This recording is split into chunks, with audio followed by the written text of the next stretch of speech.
And in 1983, their report comes out. For the most part, the schools fail miserably. The nation was shocked. The report states bluntly that the very future of our nation is at risk. The idea that there was a rising tide of mediocrity was something that really captured the imagination of the American public, of the press. It was full of apocalyptic language, and so it made for a great news story. We had a wonderful time reporting it. They certainly had no idea that the risk was the school. They were thinking about nuclear weapons and bombs and all of that sort of thing. So this was really an open letter to the American people. That's the report. That's how small it is. It's only 36 pages. So President Reagan comes in and the economy is not doing well. We have mortgage rates are really high. We have long lines at the gas pumps. The budget plan I submit to you on February 8th will realize major savings by dismantling the Departments of Energy and Education. Ronald Reagan appoints Terrell Bell as his first Secretary of Education. Advocates of more and more government interference in education have had ample time to make their case, and they failed. Which is a tough job, given that President Reagan had talked about wanting to publicly abolish the Department of Education.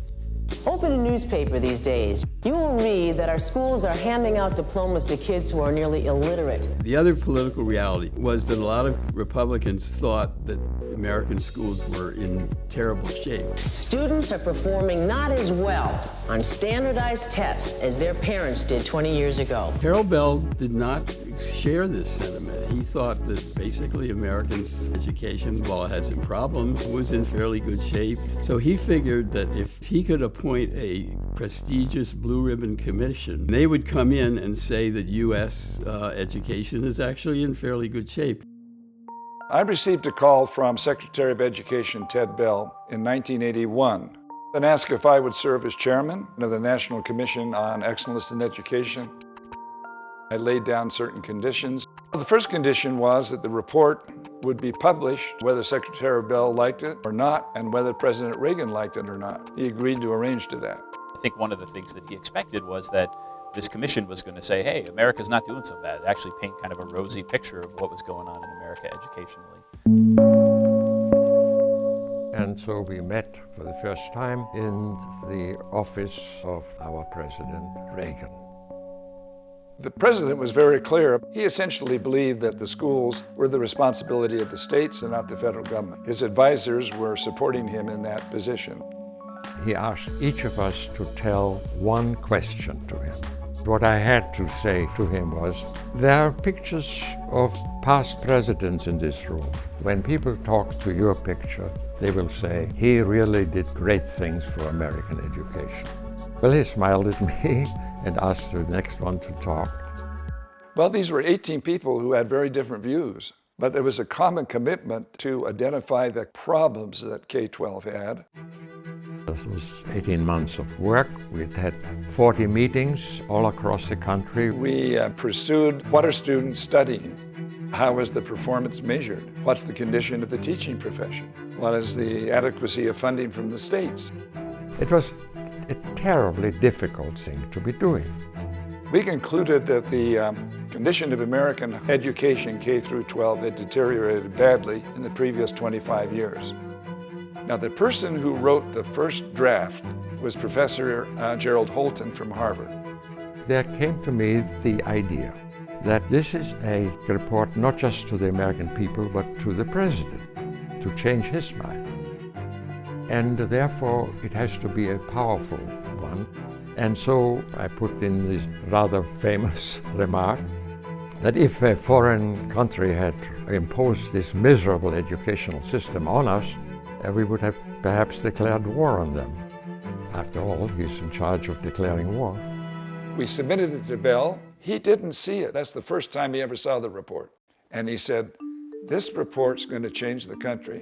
I'm going to do everything I can in my power to persuade the president to get back of it. Secretary Bell really kind of went out and was pushing. I mean, the report that was produced was not a rosy picture of what was going on in America educationally at all. So this was a very important day. The commission acted officially to submit it. It had been published. It was out. President of the United States. The east rim of the White House was packed with people, and he gave a really nice speech. Well, today, you've issued your report. And he said, I congratulate you, because in it has exactly what I asked you to do. So we'll continue to work in the months ahead for passage of tuition tax credits, voluntary school prayer, and abolishing the Department of Education. None of that was in our report. We were all dismayed. Jerry Holton was sitting in the front row, and I heard him groan. The number of us sitting there in front of him were thunderstruck. W.O. Baker said loud enough to be heard in back where the reporters were. He said, "We have been had." It was a great story. From a news point of view, it was definitely an above-the-fold story. But the press loved the report far beyond any of our expectations. The commission discovered something that borders on a disaster. It was full of apocalyptic language. It was a blatantly political document, and so it made for a great news story. And the total printing, I'm told, by the Department of Education came to 6 million copies. Excellence is going to cost. And I think the only way that that can be understood is to appreciate that mediocrity is going to cost far more. People advising the president were not friendly to this report. 13% of America's 17-year-olds are functionally illiterate. They thought we were exaggerating the situation when we were in fact not exaggerating it. And we teach the average kid in the United States 1 to 2 years of mathematics. Japan has 6 years of math. Russia has 7.5 years of math. We were paying a price for that, and the price that we would pay in the long run would be disastrous. Polls began showing that the report had resonated with the American public. And the press had proceeded to excoriate the president for several days. And so the White House picked up on this. At that point, President Reagan decided that perhaps education is a viable political issue. I had a call from the White House, it was about maybe 3 weeks or something, after the report was out, asking if I could travel with the president on Air Force One. We got on Air Force One. He said, "I'm afraid I misspoke when I accepted it. I'd like to know the answers to the following questions." We went through every question he had in his own handwriting, by the way. At the end of it, he said, "I like this report. I'm going to go sell it with you."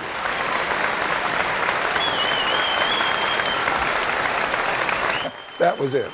He went all around the United States with Bell. Welcome to our panel, and we'd like to begin by inviting you, if you would, to make a few opening remarks.